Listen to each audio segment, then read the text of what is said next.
Today's video was brought to you by Loot Crate. You can learn more about how to get 10% off the new Halloween-themed crate and more at the end of this video.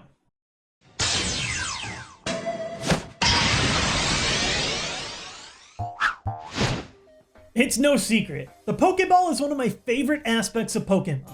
We've done tons of videos about them, their lore, my favorites and least favorites, but one thing has really been bugging me. Pokemon doesn't really seem to like making new Pokeballs. At all. When I was a kid, simply seeing a ball that was a slightly different color from normal had me freaking out. And that excitement carried with me throughout the years. At least, it used to.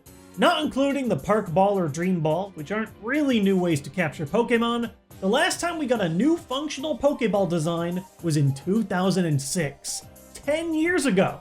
I can't believe it. I got a driver's license, graduated high school, graduated college, got married, and during all that time, Game Freak couldn't give us a single new functional design in the video games. Well, I'm done waiting. I decided to once again work with Artsy Theo in another fake Pokemon design video.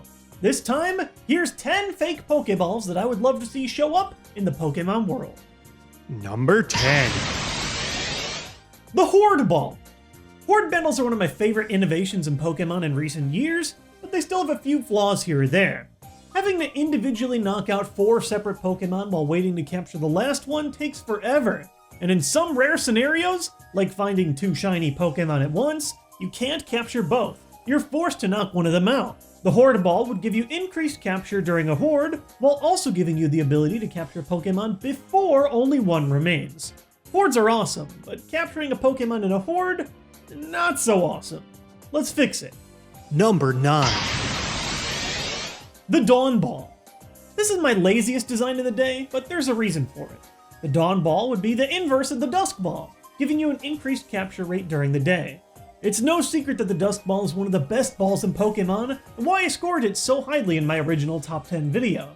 Being able to consistently get a 3.5 times capture bonus just for playing at night or in a cave is a very easy restriction to hit. But I thought about Sun and Moon and how each game will be on a 12-hour difference in time. There's no reason one game should get a huge capture advantage just because the game is dark more often while you play, so why not give both players a solid option for capture? That way you can pack a strong but expensive ball whether it's sunny or moony. Number 8. The Lucky Ball. The new hyper training feature in Pokemon Sun and Moon seems to allow Pokemon to increase their IVs, but only once they hit level 100. There's a lot of ways to gain a lot of experience at once, but no matter what, hitting level 100 takes a long time. Introducing the Lucky Ball. This ball would be available during the post-game to give trainers a way to reach that giant level 100 cap just a little bit faster, by increasing the experience gains of the Pokemon that you capture with it. For the design, we went with a Chansey inspiration, considering how much experience its line has given Pokemon trainers over the years. Especially if this new generation doesn't have Blissey bases, having a new tool for experience gain would be much appreciated. Number 7. The Lotto Ball. Pokemon took away my gambling, but that doesn't mean you can't gamble within the games. Just look at Fissure. So I wanted to add a Pokeball that lets you have a chance for a huge effect. This ball would hit one of 3 modifiers at random.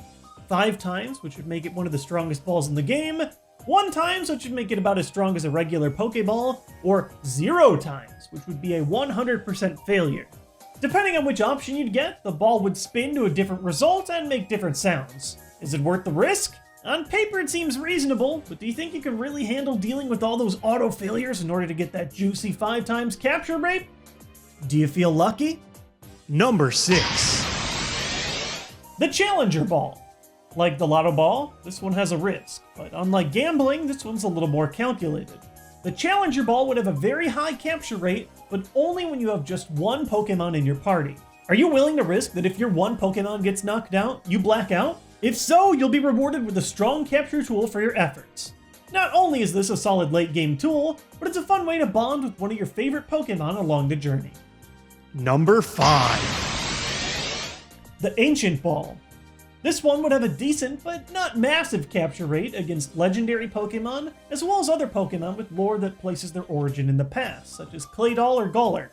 This Pokeball might look old, but its evocative design helps calm old Pokemon that remember the era the design resembles. Legendary Pokemon are notorious ball wasters, even if you false swipe them down to 1 HP and give them a special condition.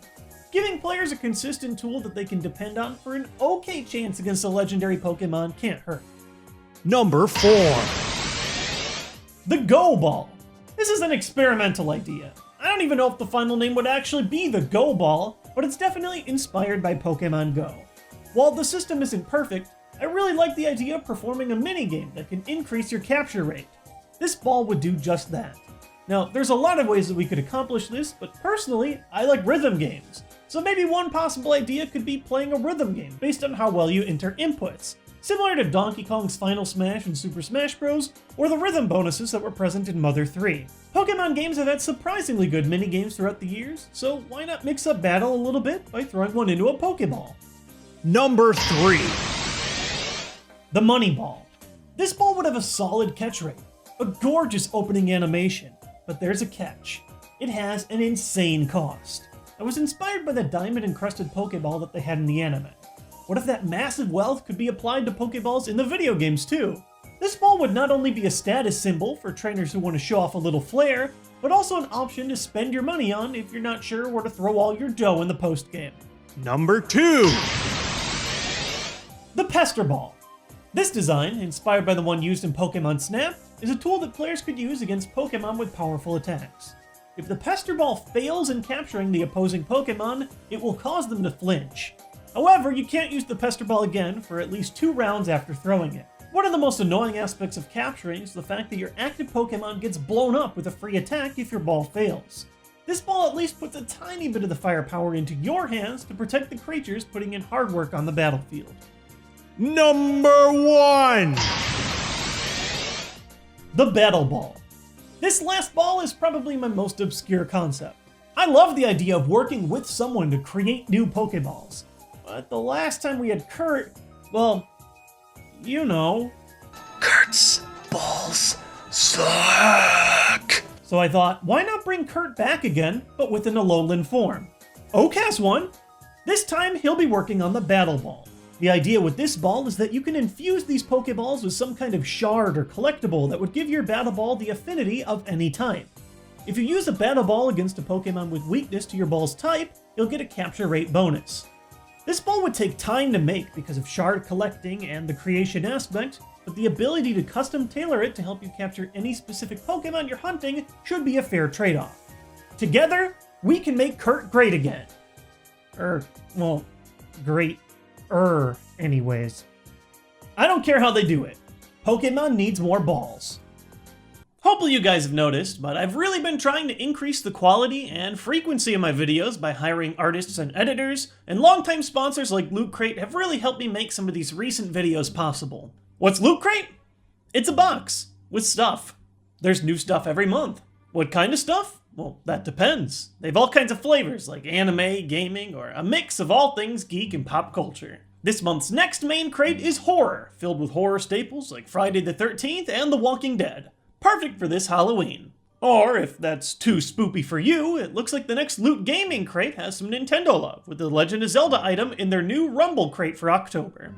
If you like any of the stuff in these boxes, you can use our link at lootcrate.com/jwits and use the code JWITS at checkout to get 10% off any Loot Crate order.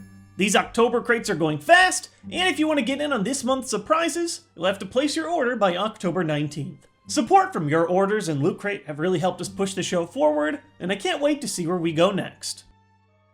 Thanks for watching today's Pokemon Top 10. They're a ton of fun to make, especially when imagining all these fan-made features. If you want to check out more work from our artist, you can find her work right here. And if you want to check out the last fan-made Pokemon video that we did together, you can find that right here as well. I'll see you guys next time with more Nintendo content.